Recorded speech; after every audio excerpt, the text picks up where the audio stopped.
Dan dari proses awal kita ikutin kemauannya dari pihak Paytrend, kemauan untuk berunding, kita bicara, kita nyari solusi yang terbaik. Dan dalam konteksnya mereka ngajak, oke lah kita selesaikan dengan menandatangani perjanjian bersama, tapi faktanya perjanjian bersama tidak ditaati.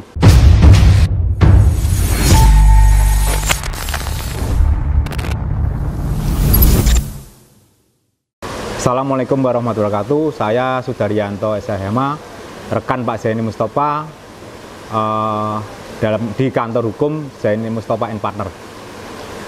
Salah satu kasus yang kita tangani adalah yang berkaitan dengan Yusuf Mansur atau YM. Baik itu kasus-kasus yang berkaitan dengan investasi maupun yang berkaitan dengan karyawan-karyawan yang di PHK yang sampai sekarang pesangonnya belum diselesaikan. Saya sudah lama bergabung dengan Pak Zaini Mustafa atau berpartner, sudah lebih dari 5 tahun. Sepengetahuan saya, selama saya berpartner dengan beliau cukup berani dalam konteksnya adalah berani membela yang benar itu benar, yang salah adalah salah, itu konteksnya. Jadi berani mengatakan pada klien bahwa perkara ini memang benar, harus ditegakkan, dan kalau ini salah, itu salah. Jadi tidak ada dalam hal ini adalah menyatakan bahwa yang salah itu ditegakkan. Makanya saya sangat tertarik dengan Pak Zaini Mustafa dalam kaitannya dengan membela atau orang-orang yang terzolimin akibat dari perbuatan Yusuf Mansur ini. Dan saya kebetulan baru 2 kasus yang kita tanganin. Yang pertama adalah berkaitan dengan 14 karyawan yang sudah lebih dari yang sudah 3 tahun atau ada yang 2 tahun, yang pesangonnya, THR-nya, dan gajinya belum dibayar. Tuh. Dan 14 orang karyawan itu sekarang prosesnya kemarin minggu yang lalu baru selesai unmanning, yang mana pihak pihak Paytrend yang dalam milik Yusuf Mansur tidak memenuhi panggilan daripada Pengadilan Negeri Bandung atau Pengadilan Negeri Kota Bandung. Dari kasus Paytrend itu saya agak sedikit rasa kecewa yang mendalam sama Paytrend dan dalam konteksnya dari Yusuf Mansur. Karena apa? Karena karyawan itu yang diharapkan adalah gaji. Ketika mereka di PHK, mereka selesai bekerja dan mereka diputus hubungan kerjanya, kenapa gajinya nggak dibayar? Dan dari proses awal kita ikutin kemauannya dari pihak Paytrend, kemauan untuk berunding, kita bicara, kita nyari solusi yang terbaik. Dan dalam konteksnya mereka ngajak, oke lah kita selesaikan dengan menandatangani perjanjian bersama, tapi faktanya perjanjian bersama tidak ditaati.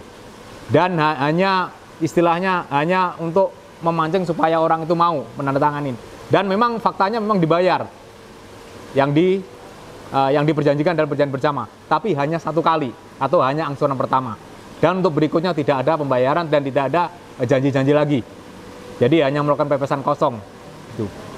Makanya saya khusus yang berkaitan dengan karyawan ini saya mohon dengan sangat pada pihak Paytrend yang dalam hal ini adalah Yusuf Mansur dan juga yang lainnya untuk segeralah memenuhi kewajibannya lah. Pesangon, gaji, THR-nya itu cukup segera dipenuhi. Dan kasus yang kedua adalah kasus yang berkaitan dengan investasi batubara yang dalam hal ini adalah Bu Ilis yang kemarin gugatannya di Pengadilan Negeri Kota Bogor kita ajukan dengan nomor perkara 147/PDT-G/2023/PN Bogor yang kemarin tanggal 2 adalah sidang pertama. Dan dari 5 pihak yang kita gugat tidak ada satupun yang hadir. Dari mulai antara lain Zaman Nurkolis Matur atau Yusuf Mansur, pihak Adi Partner Perkasa, Ardiansah, dan juga dari yang lainnya juga adalah pesantren milik Yusuf Mansur juga nggak ada yang datang. Dan kami juga berpesan mungkin ada pihak-pihak lain yang mungkin merasa terzolimin atau dirugikan oleh pihak Yusuf Mansur atau perusahaan-perusahaan dimilikinya untuk bisa kami bantu dalam konteks bisa memberikan konsultasi gratis atau mempercayakan perkara tersebut pada kami. Insya Allah kami akan membantu sepenuhnya untuk supaya orang-orang yang dalam arti korban-korban Yusuf Mansur ini bisa bernapas lega dan bisa kembali apa yang pernah dikeluarkan. Mungkin itu saja dari saya, dan apabila ingin menghubungi kami bisa langsung ke kontak Pak Zaini Mustafa. Akhirul kalam, wassalamualaikum warahmatullahi wabarakatuh.